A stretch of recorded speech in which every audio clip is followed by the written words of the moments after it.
Time blocking is a powerful tool to let you know how much time you actually have outside of your regular fixed commitments. Welcome back, guys. Who's proud? I'm proud of you for showing up for yourself.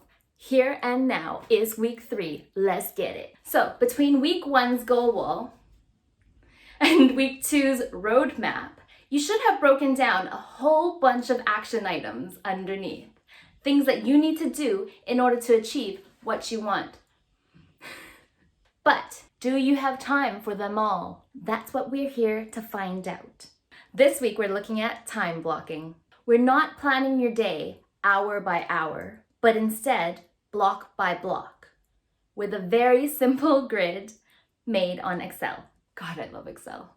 I may plan my life on Post-its, but I execute life on Excel. So a long time ago, when memes were just being created, God, I'm ancient, I saw this meme many years ago. It said you have 168 hours in 1 week. This many hours goes to sleeping, this many hours goes to working, and this many hours is for the miscellaneous things like eating, driving, and showering. And then it showed the statistic: 37 hours to pursue your dream. I had to do the math on an Excel sheet, obviously, but I had to do the math to figure it out. This couldn't be right. This statistic doesn't know my life. But sure enough, I mapped it out and I found the missing areas where I was not utilizing my time to its fullest potential. I thought, where is all this extra time? Like, where does it just disappear to? And it actually doesn't disappear, you just don't use it. I didn't use it. How does this time just disappear completely unnoticed? It's because you're not making a plan. You're not setting an intention. And so here we are today to set an intention to block out specific times in our week for your passion projects, to your dream, to everything else you want to do on your goal board. Now, if you haven't done so already, take the action items from the current chapter of your roadmap and plug it into your goal wall. And that way you have one area where all of your current goals, all of your current actions, your focus actions are in one view. Your roadmap is just for the back of your head. You know it's there, but you don't have to look at it on the day-to-day basis. Your goal wall, however, you should look at it every single day.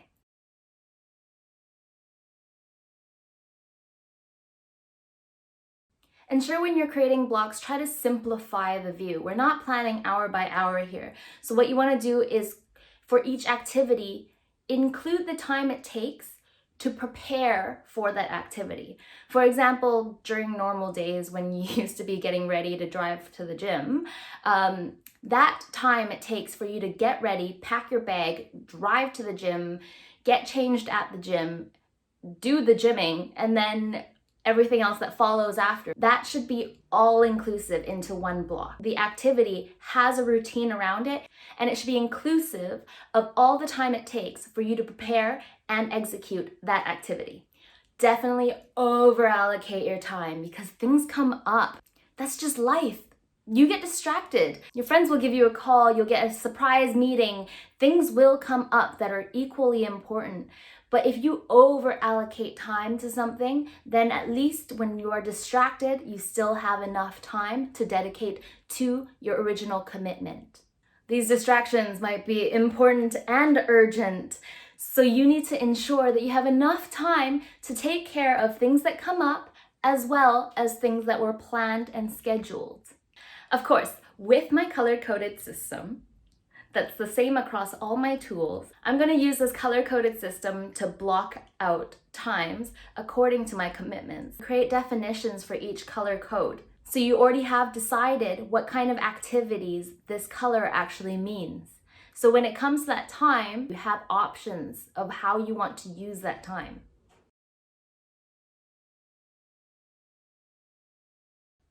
First, what you're going to do is block off your fixed commitments. These are non-negotiables, things that are set in stone with a specific time. Either you have to be there at a specific time, or you made a promise to somebody else, or you have a dependent who is depending on you.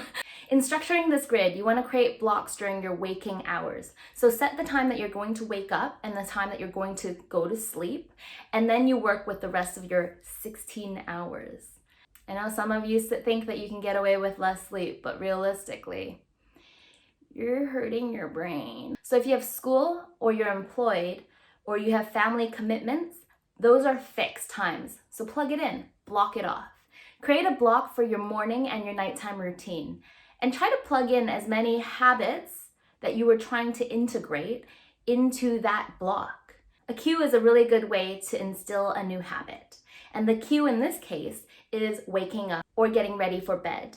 If you make it part of that routine, it's almost inescapable. Now, looking at your morning block, your night block, and your fixed commitments, you can start to adjust the times for the blocks of your waking hours. Once you've blocked off your fixed commitments, look at the remaining time and your remaining goals.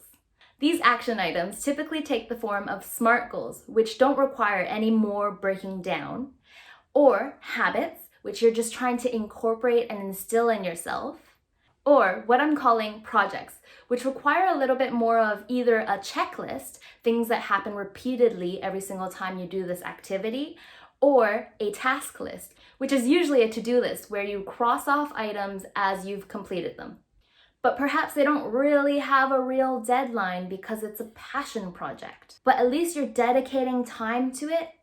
And when you commit to this time block, then that means you're working on it. That's your time to figure out that project, that action item.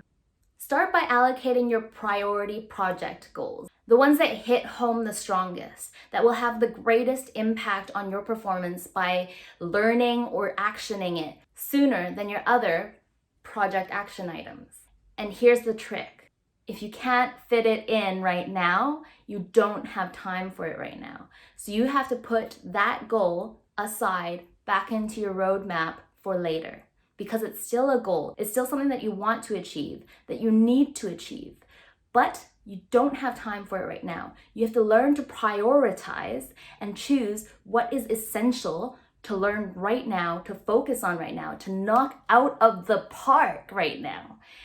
And then later, when you have more capacity because things have been learned and it's easier, it's automated, you have systems, that's when you gain more capacity for your other goals.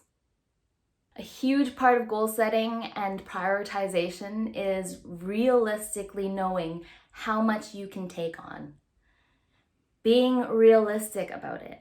We're back to the principles from the SMART goals, right? This is about knowing how much you can take on while still delivering your best.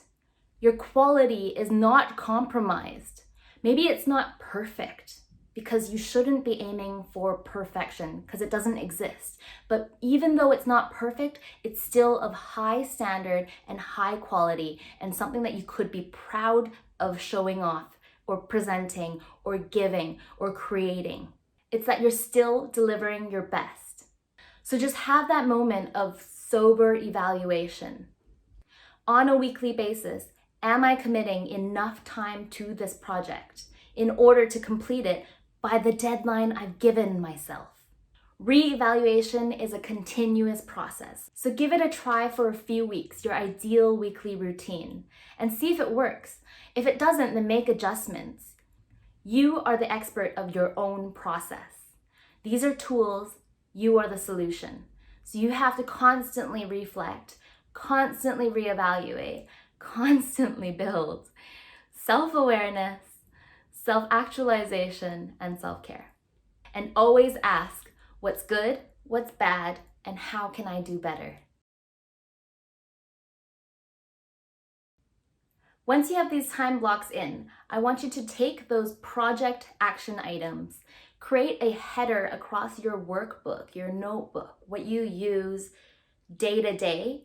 Put the project action items across the top, create a task list under each item, and anytime you sit down for that time block, you already have a list of things to do. That's your to-do list. Yay! You don't have to think about it all the time. If you create a project task list, then you know exactly what you need to do anytime that time block comes up. And you sit down and you've already got a list of to-do items. Doesn't that make it so much easier? Don't you just hate it when you sit down and you're like, oh, I have so many things to do, I just don't know which one to do, and you're not focused? But if you really do that pre-planning, this is the whole point. Pre-plan so you don't have to make decisions later. And I create these systems for myself so that I can be lazy in the long run. Because you've already created a project task list, you know what you have to do. It doesn't take any more willpower to make a decision of what to do. It just takes execution power. That's it, guys. This is week 3, 3 tools, 3 weeks, goals are set.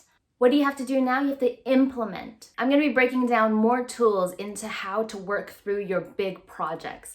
Let me know how I can support you better. Let me know what your problems are, what issues what challenges you face, so I can figure out ways to help you organize your life. Hit subscribe, turn on the notifications. I'm going to be making loads of videos all around self-awareness, self-actualization, and self-care. So stay tuned for more tools and stories about how to organize your life.